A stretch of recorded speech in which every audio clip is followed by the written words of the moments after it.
पाठ 16 लट लकारः वर्तमान काल करण कारक तृतीया विभक्ति। करण कारक की कौन सी है? विभक्ति चिन्ह है से, यानी साधन के रूप में जो काम में आता है। और इसकी विभक्ति जैसे से है तो हम कारक चिन्ह तो से हैं, लेकिन विभक्ति कौन सी? तृतीया विभक्ति है। वाक्य देखेंगे हम। बालिका कलमेन लिखती।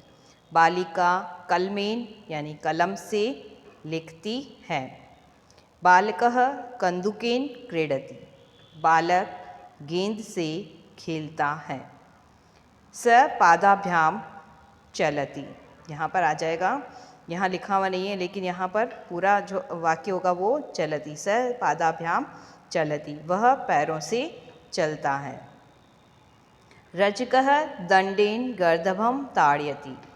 रजक यानी धोबी, दंडेन यानी डंडे से, गर्दभम यानी गधे को, ताड़यति यानी पीटता है या मारता है। तो धोबी डंडे से गधे को पीटता है। मालाकार यानी माली, जलेन यानी जल से, पानी से, वृक्षान यानी पेड़ों को, सिंचती सींचता है। माली पानी से पेड़ों को सींचता है। बालकः पादेन कंदुकम ताड़यति। बालकः, यहाँ पर बालकः नहीं, क्योंकि यहाँ पर क्या है? एक वचन की क्रिया, इसलिए यहाँ पर क्या हो जाएगा? बालक। बालकः पादेन कंदुकम ताड़यति। बालक पैर से गेंद को क्या है? मारता है। अत्र भिक्षुकाः अपि तिष्ठन्ति। यहाँ भिखारी भी रहते हैं। तिष्ठन्ति यानी रहते हैं। एकः भिक्षुक नेत्रेण काण अस्ति। एक भिखारी क्या है? आँखों से, नेत्रेण यानी आँखों से, काण अस्ति यानी कि एक भिक्षुक, एक भिक्षुक, नेत्रेण यानी आँख से, एक आँख से है ना, काणा तो क्या होगा? एक आँख से ही, और एक आँख खराब होगी तो ही काणा होगा। तो एक भिक्षुक नेत्रेण काण अस्ति, एक भिक्षुक आँख से काणा है। अन्य दूसरा नेत्राभ्याम अंधा अस्ति, आँखों से अंधा है। अपरः, अपरः का अर्थ भी है दूसरा। कर्णाभ्याम यानी कानों से, बधिर अस्ति बहरा है। एकः पादेन खंज अस्ति। एकः यानी एक, पादेन यानी पैर से, खंज यानी लंगड़ा, अस्ति यानी है, एक पैर से लंगड़ा है। रमेश मोटरयानेन विद्यालयं गच्छति। रमेश मोटरयान से विद्यालय जाता है। दिनेश रथेन उद्यानम गच्छति। रथ से उद्यान यानी बगीचे को जाता है। सुरेश रथेन उद्यानम गच्छति। सुरेश रथ से उद्यान जाता है या बगीचे को जाता है। हम देखते हैं शब्दार्थ। कलमेन कलम से, पादेन पैर से, रजकः धोबी, सिंच सींचना, भिक्षुकः भिखारी, अपरः दूसरा, कर्ण कान, कंदुकेन गेंद से, दंडेन लाठी से, जलेन जल से, उद्यानम यानी बगीचा, काण काणा, खंज लंगड़ा, बधिर बहरा।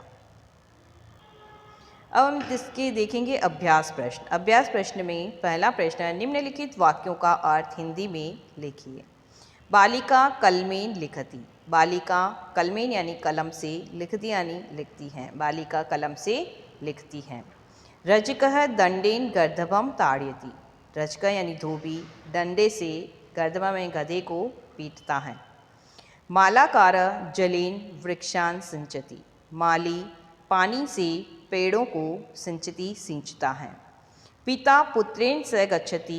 पिता पुत्र के साथ गच्छति यानी जाता है। सुरेश रथेन उद्यानम गच्छति। सुरेश रथ से बगीचे को जाता है। अन्य नेत्राभ्याम अंधा अस्ति। अन्य यानी दूसरा, नेत्राभ्याम यानी आँखों से, अंधा यानी अंधा, अस्ति यानी है, दूसरा आँखों से अंधा है। अपरः कर्णाभ्याम बधिर अस्ति। अपरः यानी अपरः का अर्थ भी दूसरा है, तो दूसरा कानों से क्या है? बधिर अस्ति बहरा है। अब दूसरा है प्रश्न, संस्कृत में अनुवाद कीजिए। बालक गेंद से खेलता है।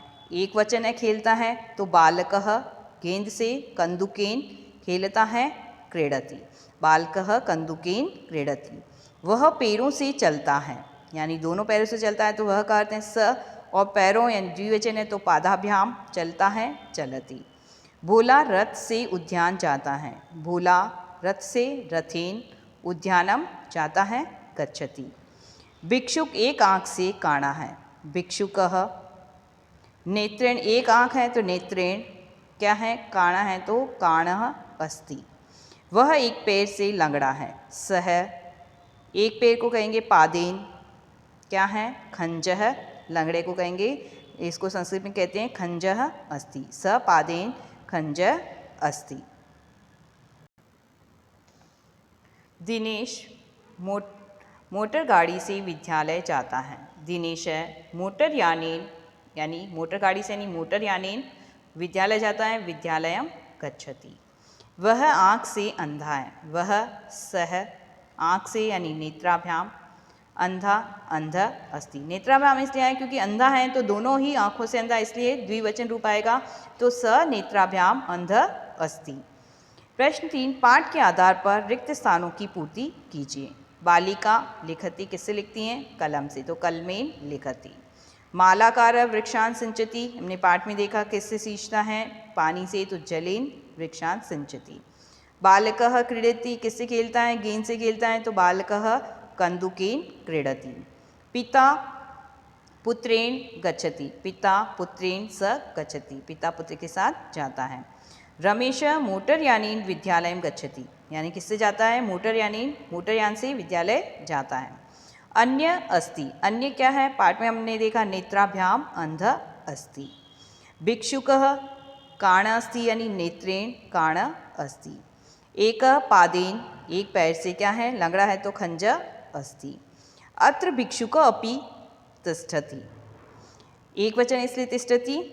अप्रः कर्णाभ्याम बधिरः अस्ति, अप्रः दूसरा कानों से क्या था, बहरा था, तो बधिरः अस्ति। प्रश्न 4, दिए गए शब्दों के उचित रूपों द्वारा रिक्त स्थानों की पूर्ति कीजिए। अब जैसे बहुवचन दिया हुआ है कल में, तो हमारे कौन सा हो जाएगा, एक वचन द्विवचन, कलम शब्द का कलमेन कलमाभ्याम कलमे। हस्त है तो क्या हो जाएगा, हस्ते दिया हुआ तो हस्तीन हस्ताभ्याम हस्ते। लता शब्द देखा है तो कौन सा हो जाएगा, पीछे बीच में लताभ्याम आ रहा है तो लतया लताभ्याम लताभि। नेत्र नेत्रेण नेत्राभ्याम नेत्रे। सीता सीतया सीताभ्याम सीताभि। वाटिका है तो वाटिकया वाटिकाभ्याम वाटिकाभि, यानी जो भी दिया हुआ है शब्द उसी के अनुसार दूसरे वचनों में इसे लिखा जाएगा शब्द रूप। प्रश्न 5, निम्नलिखित शब्दों के रूप दी गई विभक्ति के तीनों वचनों में लिखें, यानी यहाँ विभक्ति दी हुई है उसके अनुसार यहाँ एक वचन द्विवचन और बहुवचन रूप लिखना है। तो जैसे बालक तृतीया विभक्ति है तो बालकेन बालकाभ्याम बालके। लता शब्द है तृतीया विभक्ति है तो लतया लताभ्याम लताभि। अश्व शब्द है उसकी द्वितीय विभक्ति लिखनी है तो अश्वम अश्वो अश्वान, यानी ये तो पुल्लिंग है, लता शब्द कौन सा, स्त्रीलिंग है। पुस्तक शब्द है तो द्वितीय विभक्ति पुस्तकम पुस्तके पुस्तकानि, ये नपुंसक लिंग है। गज शब्द है तृतीय विभक्ति है गजीन गजाभ्याम गजे। पाद शब्द है तो तृतीय विभक्ति पादेन पादाभ्याम पादे। पुष्प शब्द है तो क्या तृतीय विभक्ति है पुष्पेन पुष्पाभ्याम पुष्पे। जल शब्द है उसकी तृतीय विभक्ति है जलेन जलाभ्याम जले। कलम शब्द है उसकी तृतीय विभक्ति है कलमेन कलमाभ्याम कलमे। इसी तरह से नदी उसकी तृतीय विभक्ति लिखनी है तो नद्या नदीभ्याम नदीपि। ये थे इसके अभ्यास प्रश्न। अब हम देखते हैं बहुविकल्पी प्रश्न। दिए गए प्रश्न के उत्तर के सही विकल्प चुनें। पुत्र शब्द का तृतीय विभक्ति के बहुवचन का रूप है। तृतीय विभक्ति का बहुवचन का रूप क्या हो जाएगा, इसमें तृतीय विभक्ति का पुत्रम नहीं है, पुत्रे नहीं है, क्या हो जाएगा पुत्रे, ठीक है ना। हस्त शब्द का तृतीय विभक्ति के एक वचन का रूप है हस्तेन, ठीक है, हस्तेन हस्ताभ्याम हस्ते। इसी तरह से क्या है पुत्रेन पुत्राभ्याम पुत्रे, तो यहाँ बहुवचन रूप पुत्रे हैं और यहाँ पर तृतीय विभक्ति एक वचन रूप कौन सा है, हस्तेन है। कलम शब्द का तृतीय विभक्ति के एक वचन का रूप है, कलम का कलमेन। करण कारक का चिन्ह है, कौन सा विभक्ति चिन्ह है? से। अंग विकार के अर्थ में प्रयोग होता है, कौन सा है? अंग विकार के अर्थ में कौन सा प्रयोग, कौन सी विभक्ति का प्रयोग होता है? तृतीया विभक्ति का प्रयोग होता है। अब नीचे के चित्रों को ध्यान से देखिए, उदाहरण के अनुसार उनके नीचे करण कारक का उपयुक्त वाक्य लिखिए। पहला जैसे दे रखा है कि मालाकार जलेन पादपान सिंचती, तो यहाँ पर हमने देखा था, पाठ में भी आया है कि क्या है, धोबी किसको, डंडे से गधे को मारता है। तो रचका दंडेन गर्दभम ताड़यति, यहाँ बालिका लिखती हैं, किससे? कलम से लिखती हैं, तो बालिका कलमेन लिखती। फिर यहाँ है बच्चा किससे खेल रहा है, बालक किससे खेल रहा है? गेंद से खेल रहा है, तो बालकः कंदुकेन क्रीडति। इसी तरह से भिक्षुक है यानी भिखारी हैं, वो क्या है? एक पैर से क्या है? लंगड़ा है, तो भिक्षुकः पादेन खंज अस्ति। इसी तरह से मोटर से हैं, तो रमेशः मोटरयानेन विद्यालयम गच्छति। तो ये था हमारा पाठ 16, जिसका हमने देखा क्या है, करण कारक के वाक्य देखिए और इसके अभ्यास प्रश्न भी हमने देखे।